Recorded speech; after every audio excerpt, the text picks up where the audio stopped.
Hello viewers, আর mobile হসপিটালে স্বাগত জানাচ্ছি। আজকে রিয়েলমি 5i এগুলো ডিসপ্লে লাইট প্রবলেম সলভ। তো চলো আমরা সিস্টেমেটিক ডায়াগ্রামে চলে যাই। তো এই রিয়েলমি সেটের এই দুটো মডেলের যদি লাইটে প্রবলেম হয় ডিসপ্লেতে, তাহলে সেক্ষেত্রে আমরা কিভাবে সমাধান করব সেটা আজকে এই ভিডিওর মাধ্যমে তোমাদেরকে আজকে তুলে ধরবো। তো যাই হোক, যেটা হচ্ছে মূলত যে তিনটা লাইন কাজ করে লাইটের জন্য, সেটা হচ্ছে এলইডি ক্যাথোড, এলইডি অ্যাথোড এবং আমাদের ক্যাপস, এই তিনটা লাইন। আর আইসিতে যে মেন ভোল্টেজটা লাগে সেটা হচ্ছে আমাদের ভিপিএস পাওয়ার। তো দেখো যে ডিসপ্লে কানেক্টরটি আমাদের দেখতে পাচ্ছ, এই কানেক্টরে আমাদের কটা কানেকশন আছে? তিনটে কানেকশন। একটা হচ্ছে কমলা কালার, একটা হচ্ছে লাল না গোলাপি, আর এবং একটি আকাশি, তিনটে। তো নীল, গোলাপি এবং হলুদ, তিনটে কালার। তো এই তিনটে কালারের যে ট্র্যাক আছে, এই ট্র্যাকটি হচ্ছে 2 নম্বর, 5 নম্বর এবং 8 নম্বর ট্র্যাক। তো এখন আমাদের এই তিনটা ট্র্যাক আমাদের কোথায় কিভাবে কাজ করছে সেটা আমাদেরকে জানতে হবে। এই তিনটা ট্র্যাক হচ্ছে মূলত হলুদ যে লাইনটা সেটা হচ্ছে অ্যাথোড, এখানে তোমরা দেখতে পাচ্ছ অ্যাথোড। আর এখানে যে নীল কালার সেটা হচ্ছে সি ক্যাপস, এবং যে গোলাপি কালার যেটা সেটা হচ্ছে পিঙ্ক কালার, যেটা সেটা হচ্ছে আমাদের ক্যাথোড। অ্যাথোড, ক্যাথোড এবং ক্যাপস, তিনটি ট্র্যাক। তো যাই হোক, এই তিনটি ট্র্যাক কোথায় থেকে কিভাবে আসছে সেটা একটু ক্লিয়ার করে দেখে নিই। প্রত্যেকটা ট্র্যাককে আমাদেরকে সঠিকভাবে জানতে হবে কোথায় থেকে আসছে, কিভাবে যাচ্ছে। এই যদি জানতে পারি তাহলে আমরা কাজটা সহজেই সমাধান করতে পারবো। তো দেখো, এই যে তিনটি ট্র্যাক দেখো, আমি তীরের মাধ্যমে দেখাচ্ছি আরো করে যে এই ট্র্যাকটি কোথায় থেকে এসেছে। মূলত যে তিনটি কানেকশন থাকে, এই তিনটি কানেকশন কোথায় কোথায় থেকে কিভাবে কাজ করছে সেটা আমাদেরকে ভালো করে জানতে হবে।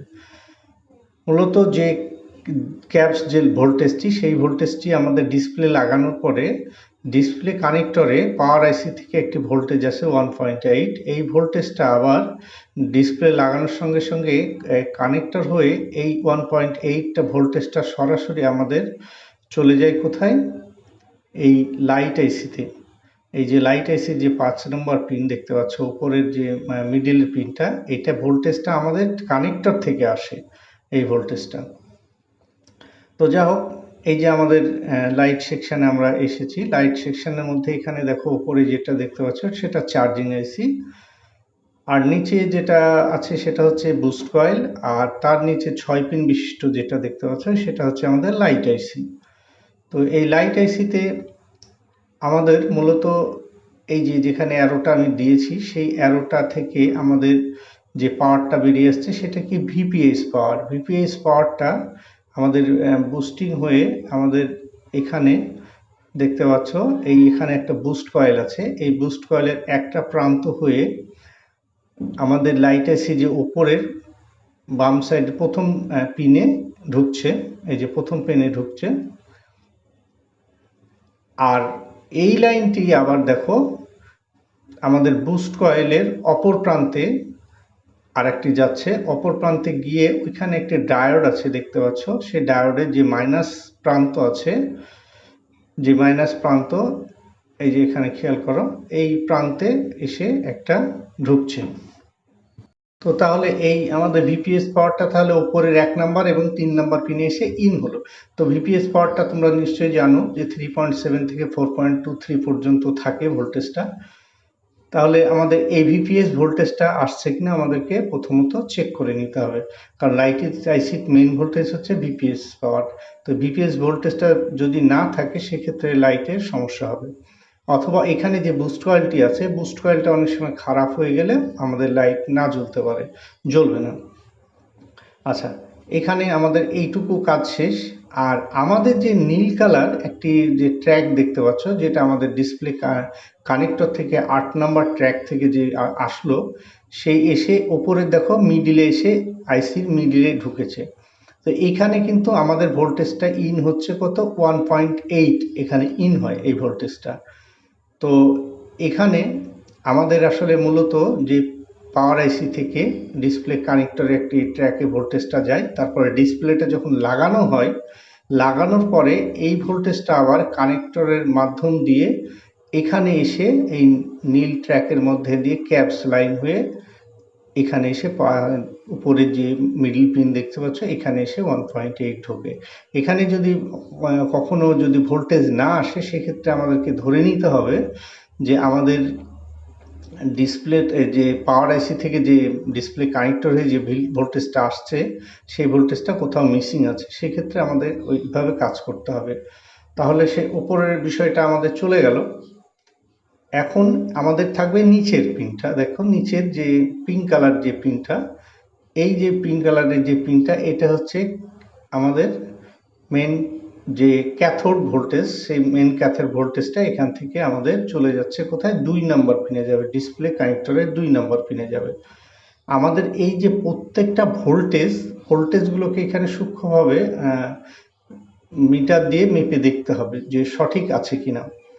এবং জিয়ারগুলো যে কম্পোনেন্টগুলো আছে, এখানে দেখা যাচ্ছে ডায়োড খারাপ হতে পারে, বুস্ট কয়েল খারাপ হতে পারে, অথবা যে জিরোসের একটা আছে, ফিউজ আছে, সেটাও খারাপ হতে পারে, এবং ছোট রেজিস্টার আছে এখানে, সেটাও খারাপ হতে পারে। অনেক সময় যে এখানে দেখা যাচ্ছে ছোট যে ক্যাপাসিটরগুলো আছে সেগুলো শর্ট হলেও আমাদের সমস্যা দেখা দিতে পারে। তো এই কম্পোনেন্টগুলোকে আমাকেও মেপে নিতে হবে এবং ভোল্টেজগুলো আমাদের এখানে দেখতে হবে।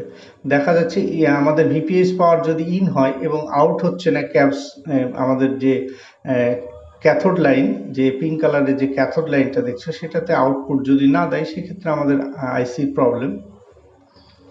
এবং যদি ক্যাপস যে ভোল্টেজটা 1.8 যদি না আসে, সেক্ষেত্রে আমাদের পাওয়ার আইসি থেকে আমাদের ভোল্টেজটা আমাদের আসছে না, এটাও দেখতে হবে। এবং আমাদের যদি দেখা যাচ্ছে যে ভিপিএস ভোল্টেজটা না আসে, সেক্ষেত্রে আমাদের যে চার্জিং আইসি থেকে ভিপিএস পাওয়ার আসছে কয়েলের মাধ্যমে, সেই লাইনটা আমাকে চেক করতে হবে। অথবা এখানে যে একটা ফিউজ আছে, যে দেখতে পাচ্ছ যে ফিউজে আমি আরোটা দিলাম, এই ফিউজটাও আমাকে চেক করে দেখতে হবে। সেটা যদি কখনো কেটে যায়, সেক্ষেত্রে আমাদের লাইটটা জ্বলবে না। তো এখানে পুরো বিষয়টা আমি একটা একটা করে পুরোটাই আলোচনা করলাম। এখানে যদি এভাবে পুরো বিষয়টা তোমরা ক্লিয়ার করে দেখতে পারো, তাহলে লাইটের সমাধানটা খুব সহজেই করতে পারবে। অনেকেই দেখা যায় ভুলভাল ট্রিটমেন্ট করে কাজগুলো করতে পারে না, কিন্তু আসলে এখানে প্রত্যেকটা জিনিস যদি আমরা ঠিকঠাক করে এভাবে চেক করে দেখি সব, তাহলে ফলটা সহজেই আমরা পেয়ে যাব। আসলে ফল্ট ফাইন্ডিং করাটাই মেন বিষয়। ফলটা ফাইন্ডিং করতে পারলেই আমরা সহজেই কাজটা করতে পারবো।